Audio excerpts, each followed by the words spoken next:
Ken, hi.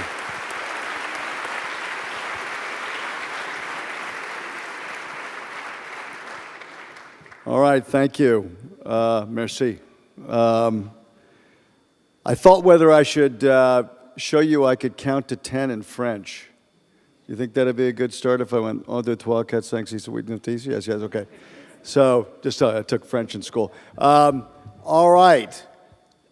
Good to be here. I've got some charts. I'm going to attempt to talk to you a little bit about what's going on in our industry. And things that not just are happening in our industry, but things that are happening in the world that affect our industry, particularly business trends, secular trends, and the impact that's having on IT, and I think in the end on all of you. You're going to hear this term digital disruption, but it's a lot of different factors simultaneously. And then we're going to try and do Q&A if I've got time. If we got time, meaning that if I'm on time and I do a good job presenting and I'm concise, we'll do as much Q&A as we can. All right, first chart. All right. I thought I'd tell you what CEOs really care about. It's the line at the bottom, survival. Tough thing being a CEO. I can tell you how many friends you have when you're a CEO. 0. It's really about performing. You've got to grow revenue. You have to keep costs in line while you grow revenue. People ask you questions if your job is to think long-term or to think short-term. And the answer, of course, is yes. Are you trying to grow revenue? Are you trying to be efficient? And the answer is yes. And there's plenty of these questions that you have to do multiple things at the same time, and it's hard. Markets sometimes aren't friendly. You have to have a strategy. You have to have an operating model. You have to have great people. And you've got to get all of these factors working together at one time. And the average CEO lasts, remember this, average CEO lasts about 4.5 years. So it sounds like a lot of time, but not a lot of time if you want to go through a big transformation. So you really have a limited amount of time in the early part of your tenure to begin a transformation. And if you don't get it done early, when you have a time to set a new agenda, you're really forced into a position where you just try to get through from quarter to quarter, year to year, and hopefully you don't have a crisis in the middle of that. So if you set a transformative agenda, you got to hope you have as little disruption in markets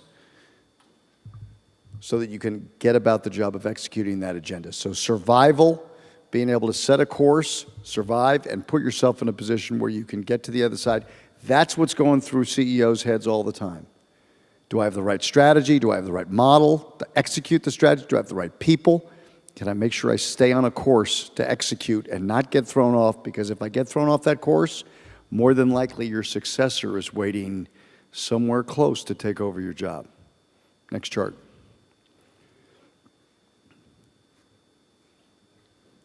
This is about being concise. All right, worldwide GDP.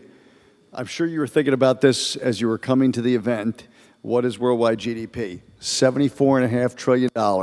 That is the amount of worldwide commerce going on this planet, roughly speaking, this year. GDP will probably grow 2 to 3% this year. Next chart. IT, only $2 trillion of the $74 trillion. So I don't know if that number surprises you, but it's only 3% of worldwide GDP. Now, without the $2 trillion, you can't get a lot of the other $74 trillion done. There's no websites, there's no stock markets, there's no plane tickets. Lots of things don't happen without IT. But IT is really a fairly small percent of the overall GDP in this world. Next chart. It splits up 2 ways. $1 trillion of it is consumer, $1 trillion of it is business. Next chart. The consumer spend has gone crazy. 10 years ago, this number would have been $250 billion.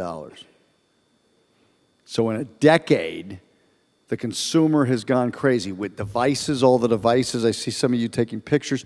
All of these devices didn't exist. All of the apps on the devices didn't exist. All of the mobility that's out there today didn't exist. All of the search didn't exist. This has all occurred in the last 10 years. And you know what companies have done with that? Next chart. Basically nothing. Companies have basically spent the same amount of money on IT over that same 10-year time frame. It's a growth rate of about 2%. Worse yet, inside the trillion of company spend, 82% of it is spent to keep doing what you're doing today. Cutting a bill, processing an order, closing your books. So only 18% of that trillion is really spent trying to innovate, change something. So think of this as a business problem. Somebody's spending $1 trillion, and it's growing at a rate of 17, 18%, and you're spending only 18% of your budget to try to keep up with that innovation. Next chart. Okay, this is a great chart. This is obviously this is a tricky build chart because they're trying to keep me on my toes. Fortune 500. This is going to be a pop quiz. 1990, Fortune 500. So first question, does anybody know how many companies are in the Fortune 500? It's very good. Any guess? It's not 700, no, so it's 500. So does anybody know, if you looked at, so okay, let's go. 1990, there's 500 companies. We're now in 2015. What percent of those 500 companies are still in business? Answer is 70% are gone. Gone. Okay, same question, but now I'm going to make it 2000. We're in the year 2000. The Fortune 500 in the year 2000. Everybody know how many companies are in the Fortune 500? 500. Since 2000, how many do you think are gone? Answer is 50%. So I'm sure you're all thinking to yourself, why? Or maybe you're thinking to yourself, he's wrong. He's just lying. He's doing this for the presentation value, shock value. You know, it's not really right. So first of all, I'm right. Definitely right. Second is, how does it happen? Okay, some companies get bought. Companies buy each other. They can't grow. They can't grow. Remember that chart I showed you about what the CEO thinks about? The CEO can't figure out how to grow earnings, can't grow revenue, can't gain share. So to speak, they surrender.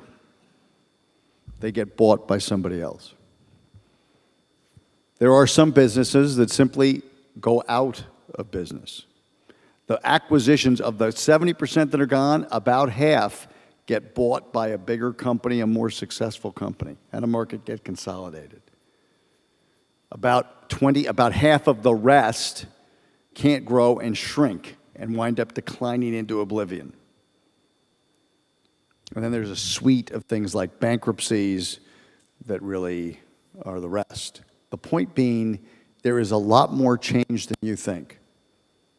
If you think today you're with a company that's immune, bulletproof, whatever word you want to use, that we're big, we're successful, nothing will change. Yes, it will. Next chart. Very simple chart. I've gone from really big charts with big numbers to something more complicated. What's going on in the economy today? So I gave you a 25-year view. I gave you a 15-year view. I told you the size of GDP, the size of IT within GDP. Now I've taken you to another metric, the S&P Standard & Poor's 500. 500 biggest companies. How are they doing over the last 7 years?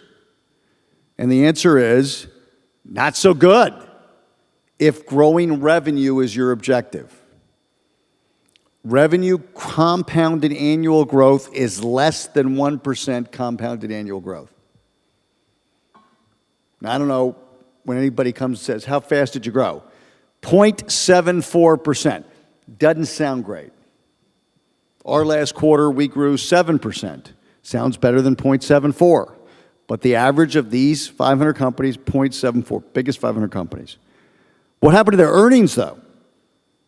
Their earnings went up 4.91, almost 5% per year.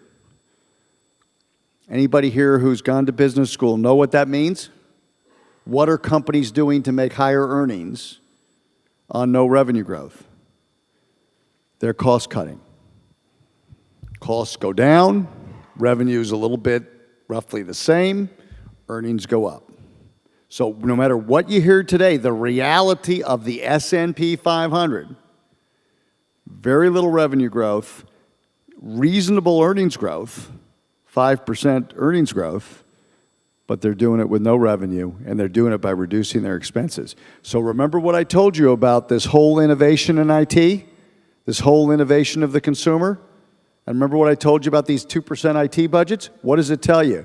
The average cost in a big company is going down by 4%, 3.5%, but IT's growing 2%.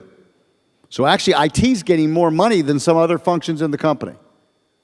It's a lot of data I'm hitting you with, but I want to try to give you a sort of a context for what's happening around us. All right, next chart. Now I got really bad news. This is bad news. The consumer behavior has really changed. I'm sure none of you hear about this stuff. You know, probably in France, you don't have all the stuff we have in the US, like social media. You know, you don't have probably all this mobility. I'm trying to be funny. It may not be working. But you've got all of this new generation of kids. You're going to hear this term. I'm going to talk a little bit about them, called millennials. I'm sure you've never heard that term. But you've got all of this new generation of workers, and they're very different. 86% of the consumers pay more for a better customer experience. This is very different than, say, my generation, sort of what's called the baby boomer. I'm at the very end, really end. I mean, I'm a really young baby boomer, but I do fall into that category. And that wasn't a joke. That was actually true. And I heard some people laughing like it was another joke, and it wasn't meant to be. Now, the problem with this group, amongst others, is that they complain. And technology has given them multiple platforms to complain. So you all, I don't know, do you have Yelp over here? Seen this app, Yelp? I love this app. It's an app about restaurants. You go on the app and you explain how bad this restaurant was, that you ate a bad food, bad people, not polite. Everybody goes, oh, okay, I'm not going to that restaurant. You know, TripAdvisor. You've seen all these different platforms that give a consumer the opportunity to basically complain, and in many cases complain anonymously about your service or your product or whatever it be. And this generation is willing and anxious to do that. This is a very different, in the old days, right, when I had a problem with a company or somebody was giving me a service, what did I do? I would call and I would yell and complain, and I was good at it. And I would get something. I'd get a coupon or, you know, something like that. But I didn't have a lot of leverage. Now I can put it on Facebook. Now I can put it on YouTube. I can do many things. So I can tweet it to get a message out in a broad way. So consumer behavior has changed, and I'm telling you, it's here to stay. Next chart. I told you I'd talk a little bit about millennials. This is a very interesting group. 50% of the workforce will be millennials in 2020. This is a global number. It's true in the United States as well as it is globally. So 50% of the workforce, 40% of the earnings will be in the hands of millennials. So you've now got a very new generation, very transparent time frame that we're going to talk about here, with a lot of complaining and a lot of money in the hands of this new generation. 56% of millennials, by the way, we hire a lot at Oracle. We have 140,000 people. We hire a lot of millennials. It's great. 56% of them say they would choose flexibility over more pay.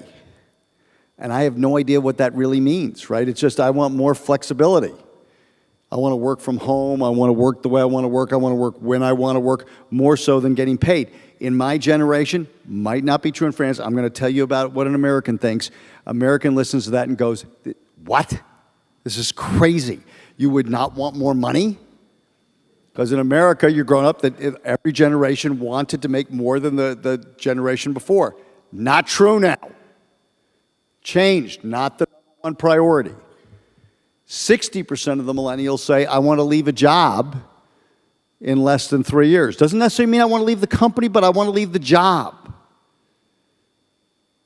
This is a big difference. I mean, my first company I worked for when I got out of school, I worked for 25 years.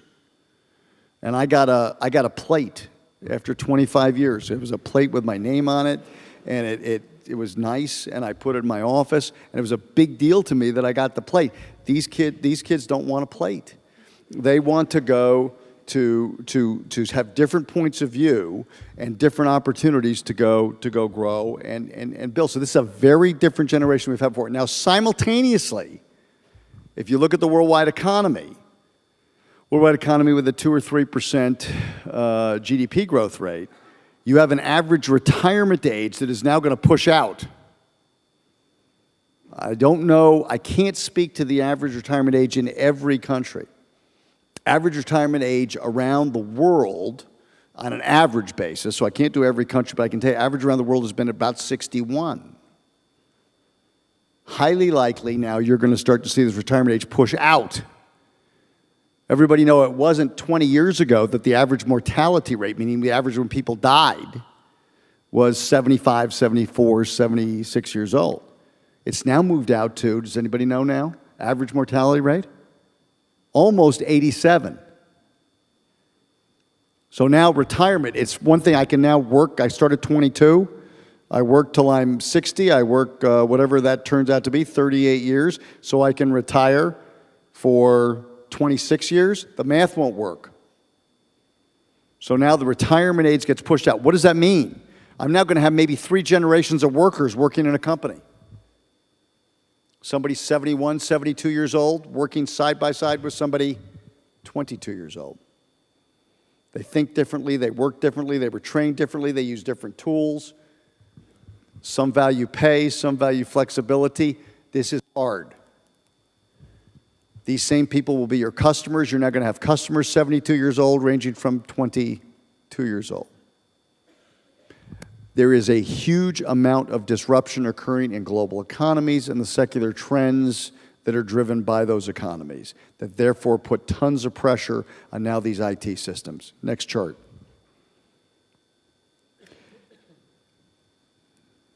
Most companies have a strategy. If you don't, that's a problem. But most companies have a strategy.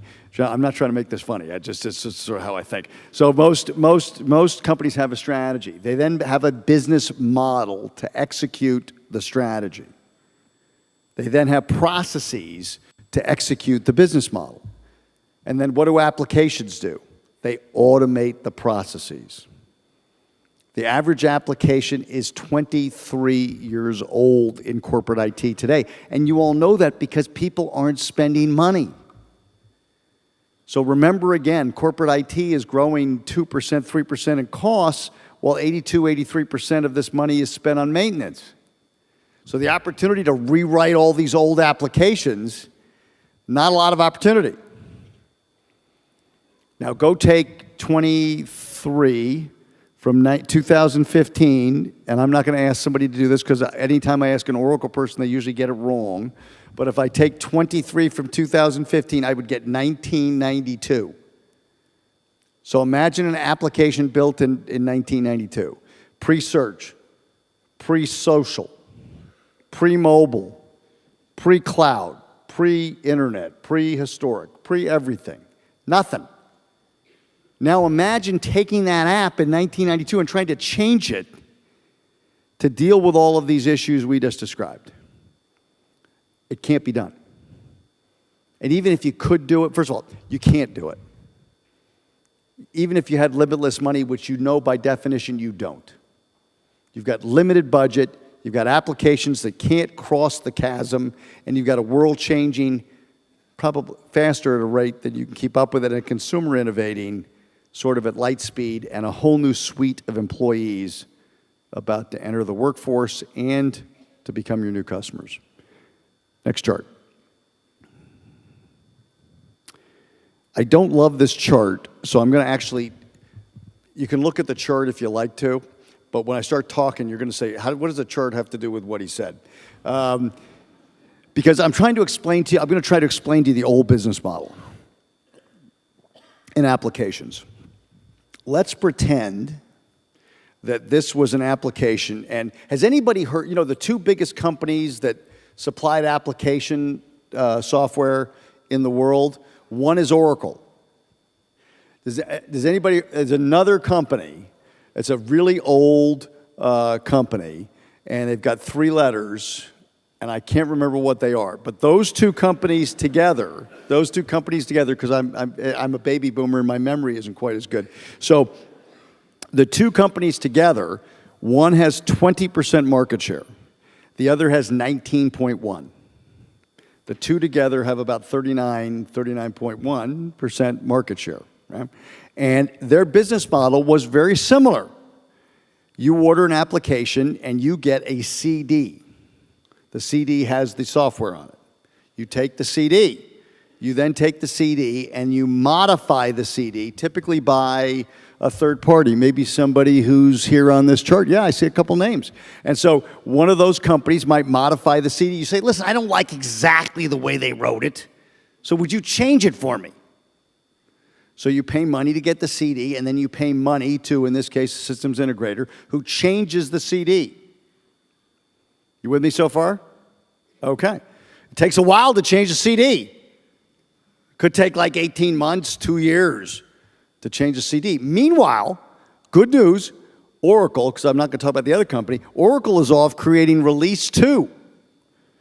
We have release 2 that comes out. Hey, big idea, we got release 2. And it comes out like 18 months later. We then send you, guess what? A new CD. Good news is you get the new CD for free as long as you're paying support, but you get the new CD. Bad news, the systems integrator is going to do the same thing to the second CD that they did to the first CD. And they're going to charge you to do it again. It's a good model.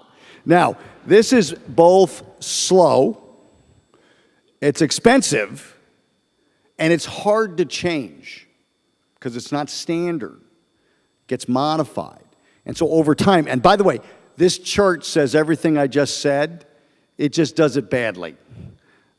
Maybe I said it badly too, but this chart definitely does it badly. And it really is a process that is slow and cumbersome to get done. Now, next chart. Any chance we'll get to the next chart? They may be penalizing me for being rude about the chart. Let me tell you how this thing is going to change. So you're going to see, and maybe a better way for me to describe it is to say what's going to happen with the new environment. And then I'll take to you about what this chart really says. The new environment with cloud applications is going to be that there is no CD. The software comes to you over the network. The software will get 3 releases a year of new software that will allow you maybe 300 or 400 features per release. Imagine you might get 1,000 features. Remember I told you about 2 years? You might get 2,000 features and 6 releases in the time that somebody was modifying the software. And guess how much work you did? Nothing. Guess how much work the systems integrator did? Nothing. You had to interface the applications to other applications, but you didn't have to modify them. You didn't change them. They were automatically provisioned. They were all mobilely enabled. They all had analytics on board. I could go on and on. But I'm telling you, this is a new generation of capability. It is materially more economic. You manage no hardware. You manage no operating systems. You manage no databases. You manage no middleware. You get basically application functionality over the network. Somebody else does the work. It is simpler. You transfer your IT budget fundamentally to, in our case, our R&D budget. You get somebody's innovation engine behind it on a continual basis, being ours. It is a completely orthogonal model to the CD model I described earlier. And that's why this thing called cloud is so hot today. Is not just because it's a new set of software that's more modern and mobilely enabled, et cetera. It's also a very different business model. It fundamentally puts you in a position from an innovation perspective that you couldn't be in by yourself. Now, this model, and you're going to hear about this a bit as we go forward, I'm sure during the discussions, is that the old on-premise world won't go away. It certainly won't go away overnight. There are going to be lots of applications that are around forever, and you're going to have to deal with a world that has both. I've got on-premise applications, and I've got cloud applications. By the way, I'll give you a prognostication. I'll do this in Paris now. That I'm going to say at Oracle Open World when I do my keynote that by 2025, 70% of all the workloads today that are in data centers will move to the cloud. I think that's what I'll say. Yeah, I'm going to do more work on the numbers, but I'm sure I'm close. I'm sure I'm close right now. Maybe I'll turn out and say 65. Maybe I'll say 75. I've got more data to do, but it's going to be close. The stuff that will remain on-premise will be the old homegrown applications you can't find a commercial replacement for. Stuff that you really have, or stuff that creates such competitive differentiation that's unique to you that you want to keep it there. There could be some regulatory, could be some compliance, but it's going to be limited to those things that really you have to keep or that give you competitive advantage or that you simply can't replace and you're just going to sweat out the asset. That's going to require you to want to move workloads, though, back and forth. Back to the cloud, back to on-premise. I may want to develop application in the cloud, move it back on-premise. And the ability to do all that, to manage that data, secure that data, make sure it performs, do that while I lower my cost of IT. Because remember, the problem with all this is I have no more money to do this. If you believe what I said earlier, and by the way, it's right. IT spending is not going to go up 20%. If you're one of those companies that's getting that, congratulations. On average, that's not what's happening. The S&P 500 is not growing 10%. It's growing less than 1%. It's overall cutting expenses. So when I say IT budgets are up 2%, let's pretend I'm wrong and they're up 3%. You're going to have to make this change by cutting costs while you innovate and change. This is not going to be easy. So there's not going to be a whole lot more money to go do this work. So you have to get a better TCO, total cost of ownership, while you do it. It's got to, and this is one of those few opportunities you get in, that's why I think everybody will tell you this is a generational change in IT. There's very few times you get the opportunity to lower your cost while you get a materially better solution. And this is one of those times. Next chart. I'm done.